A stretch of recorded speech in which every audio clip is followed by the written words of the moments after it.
there, my name is Beck, and you're the Rabbi from another planet. Please like, share, and subscribe, and ring that little bell so you're notified when new videos drop. So as long as, if you're new to my channel, you might not know this, but it's long been my contention, this current era of Doctor Who, not very good. Not very good, hasn't done very well at all. And I actually think it's so bad, it's actually doing damage to Doctor Who, the brand. How serious the damage?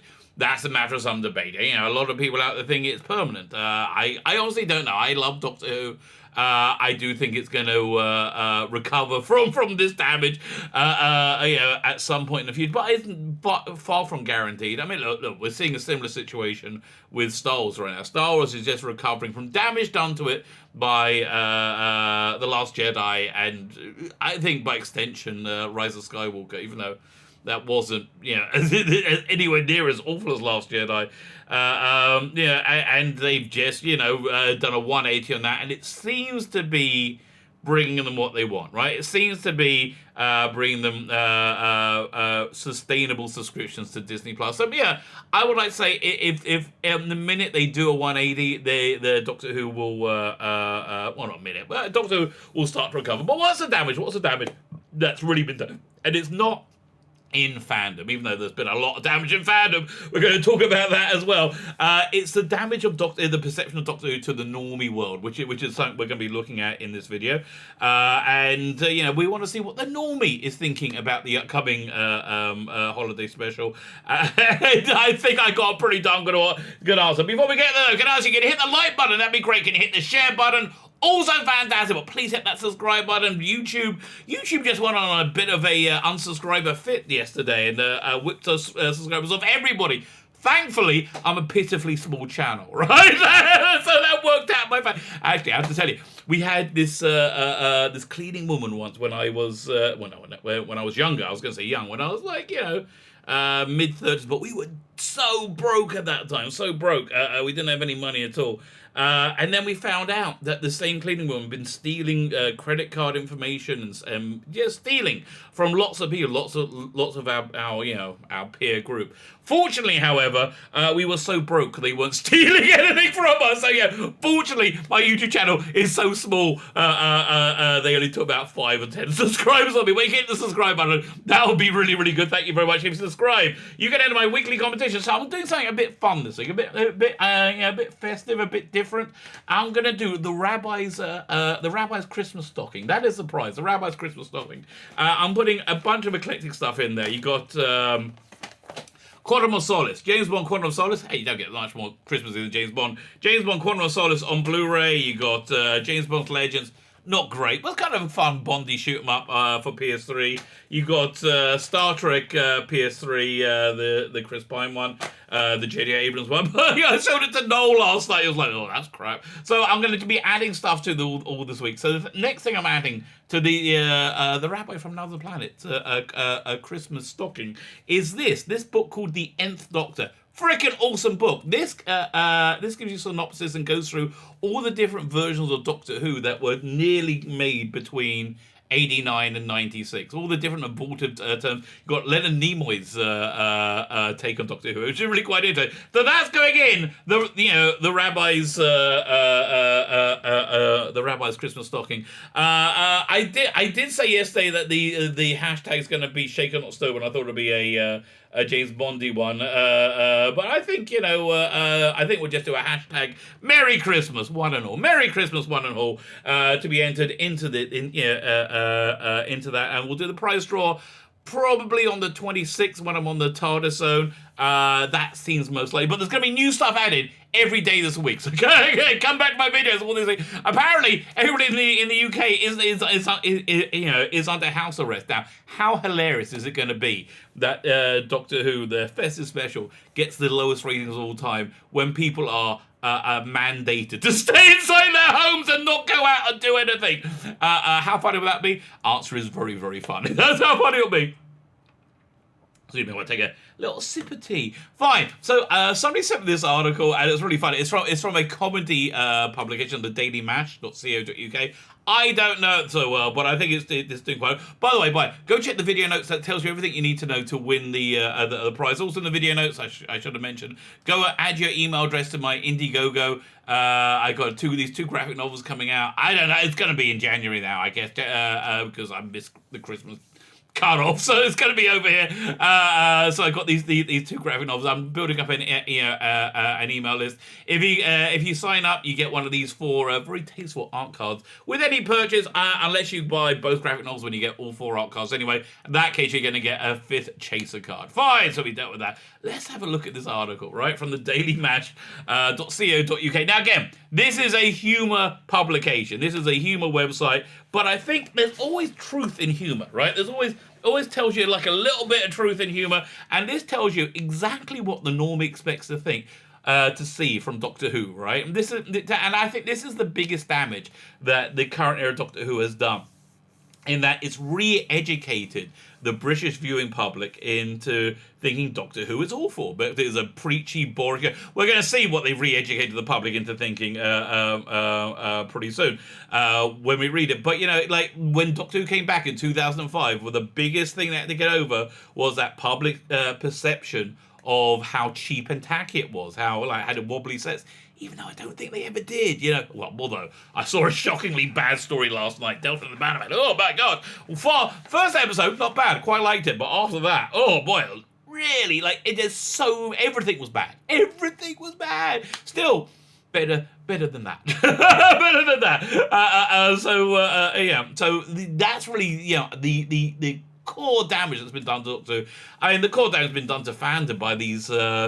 You know, in hindsight, it's always so clear. If anybody comes in and starts screaming about toxic fans, they're almost always the toxic fans. This is what we've had. We've had this group come into fandom, fans of this era, and they just hate anybody who's not. Absolutely hate anybody, have no tolerance for them. And then they say, well, we're just calling you out on your racism.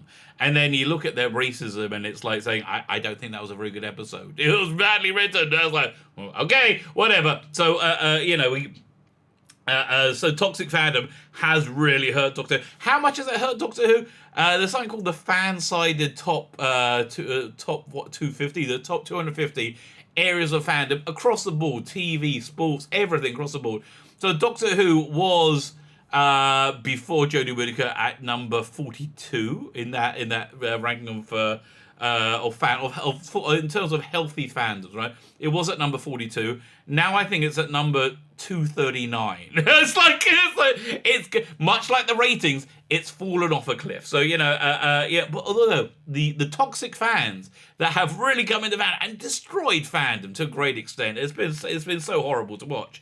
Look, fans have always disagreed, but we've never seen like a Spanish Inquisition fan before that wants to drive out and has an open dislike for the unlike. You know, it's and most of them probably don't get that reference either. Yeah, that's who they are. So, you know, that's been a real torpedoing of Doctor Who.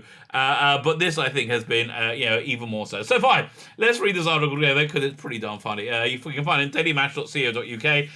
How is Doctor Who going to be bollocks this year? It's the headline. Talking about the festive special. Because heaven forfend, they should talk about a Christmas special. Like, again, I'm Jewish. Yeah, Jews and Christians, we've had a bit of a disagreement over the years. I think we can say, I love freaking Christmas. Come on, just have a go. Like Chip Christian will say, I think we're out of ideas on a Christmas special. He didn't need to say foregone Christmas special. We're just out of ideas. That's all it is. The idea we have is we're going to be stunning and brave. That's the idea we're going to have. So how is it going to be bollocks this year? So fine. So it does. It starts on riffing on the Moffat years a little bit as well. Every year, Britain sends down to watch the festive episode of Doctor Who, and are bitterly disappointed. Yeah, I don't think it's going to happen this year. So how will it be a load of old cobblers this year? Good question, Daily Mass. Let's say so. They're going to have awkward Christmas references. Well, again, not in the Jodie Whittaker here, but like I like the Moffat era. What is this thing playing down here? I like the Moffat era, right? I'm a fan of the Moffat era. This is pretty, when he got what's his name as Santa Claus or whatever. Yeah, like he's very, very on the nose Christmassy things. I kind of hear it. It's like if there's some planet experiencing snow for the first time due to a moon blowing up and scattering its white dust into the atmosphere.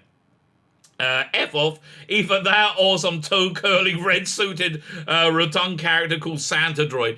And listen, this is all fair. You can't really, you can't look at the Moffat specials without going, no. Can I turn this thing off? It says premise. Do you think that's going to close it or that's going to open it? Let's find out. Okay, I'm clicking it. I'm clicking this thing. No, just took me over there. Okay, we're back. Fine, it's whatever this is. I can't get rid of it. However, can I stop it? Oh, it's better. That was so distracting. How delivery can help standing restaurants stay afloat. Okay, really? That's what this video playing is? How can... Really? It's made by the same brain trust that makes Doctor Who. Yes, obviously, if you have a restaurant and you can deliver, that might actually help you be able to sell some food and you can't let out anybody in. Fine, so they're going to have Santa Droid, fine. So that's pretty much set in stone. But then it talks about the current era very, very, very pointedly. Token politically correct message. Just one? What was it? Will the makers be able to resist including a movement called Alien Lives Matter? This is the subtlety that we see Doctor Who as nowadays. It's unlikely. Thanks to such subtle worthy plot lines in early episodes of New Who, millions of people know that Donald Trump is bad. Yes, and they're bringing that character back. Yeah, for God's sake, really? The environment must be protected. You can either save planets or you can wreck them. Oh, thank Jodie. That's. I didn't work that out before you womansplained that to me. And drowning women suspect of being a witch is wrong. I tell anybody who's in trouble. I don't get. Except if I don't agree with them, and then I don't help them at all. Yes, exactly. It's the bloody Daleks again. Worried about ratings, time to be about trying to test in villains. Like, this is done by a normie, right? This is how obvious, this is how transparent this is. This is done by a normie. Time to whip out the tried and tested villains of Daleks. Due to everyone's sheer familiarity with their genocidal attitude, blue laser guns, and their ever-changing ability to fly or not, they're now about as scary as Dalek slippers, which exist. Yeah, he's making good points there. Northern stuff. Yeah, listen. That first episode of the 2005 series where Rose goes to the Doctor, if you're from outer space, how come you sound like from the north? And he goes, lots of planets have a north. So that was great. That was great because it was written by somebody with talent and discernment. And you know how you can tell it's written by somebody with talent and discernment? His name tag didn't say Chris Chibnall. That was a bit of a good way. Every year, alien invader targeted on Sheffield. Yes. What is their fascination with this particular part north? Do they need some cutlery? It's as if the Cylons had an obsession with conquering Huddersfield. That would be strange, wouldn't it? And again, this is totally what the normies think. From a really forgettable cameo from Bill Bailey to David Williams in some sort of mole thing. Doctor Who loves cameos. Well, we always did. JNT was the big. Actually, Graham Williams wasn't so adverse either. Doctor Who loves the cameos, which don't really add much. Expect to see, Little Mix pop up briefly to fix a broken sonic screwdriver. The inevitable post-social apology.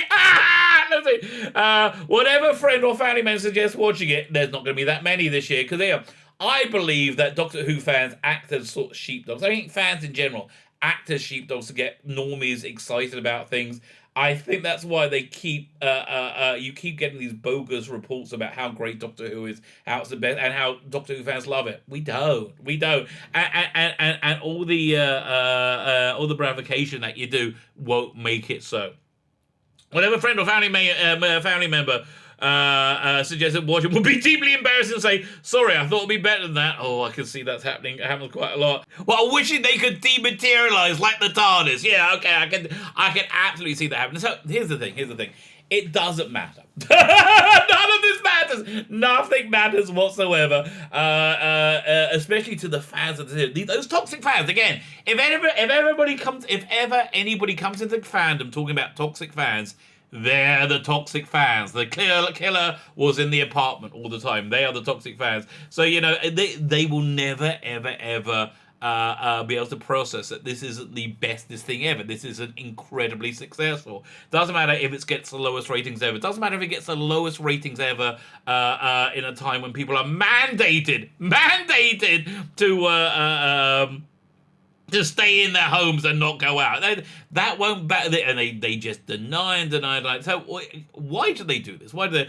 Because they're bonkers. One thing, because it's really important to them that their worldview is right. That's the main reason they do it. But it's kind of like a cognitive dissonance. So let me show you this other thing. In comparison. So. Star Wars had this big, Mandalorian had this big episode. They had the season finale and brought Luke Skywalker back and made Luke Skywalker the Luke Skywalker that everybody really wanted, right? Everybody was like, I think people were very upset at The Last Jedi. It created the Phantom Menace, after all. They was very upset at The Last Jedi, their depiction of Luke Skywalker, how he was so fundamentally different from the character that we've seen before. So, Mandalorian, and again, if you haven't seen it, terribly sorry, spoil. I figured everybody knows by now.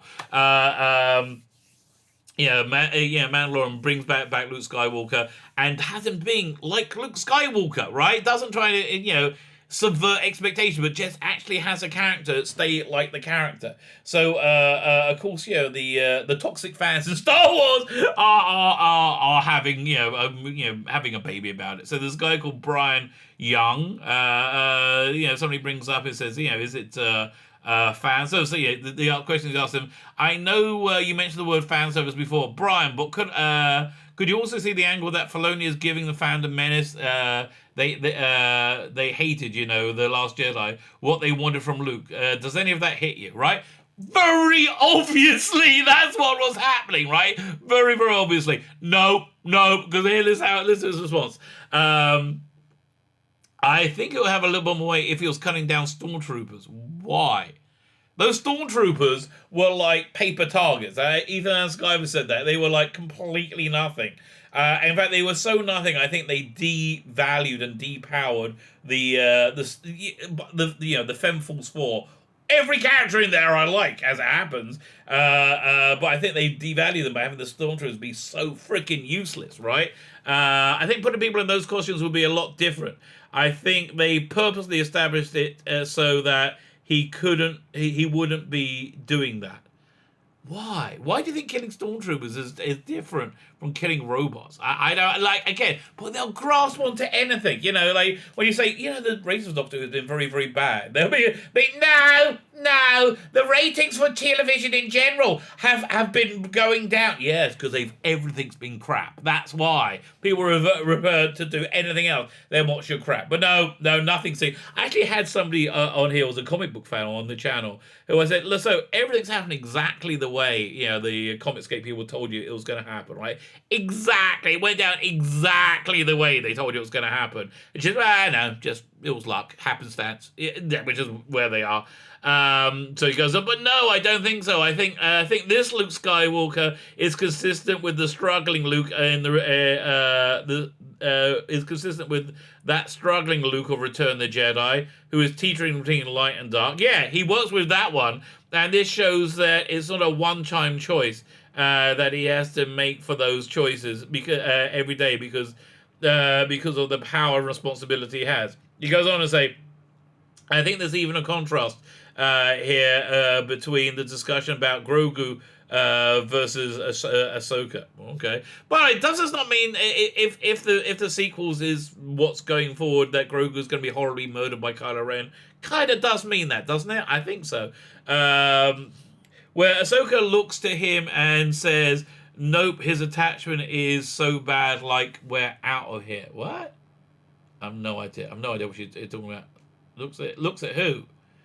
Ah, okay. And Luke, the Luke in The Last Jedi refers to his arrogance in thinking he could do stuff. But we like to see him be able to do the stuff, right? So basically saying he got arrogant because he was able to do all this full stuff like we saw, and now and that's how he ended up screwing up and becoming the hermit living on the island drinking the blue milk out the titty. Okay, fine.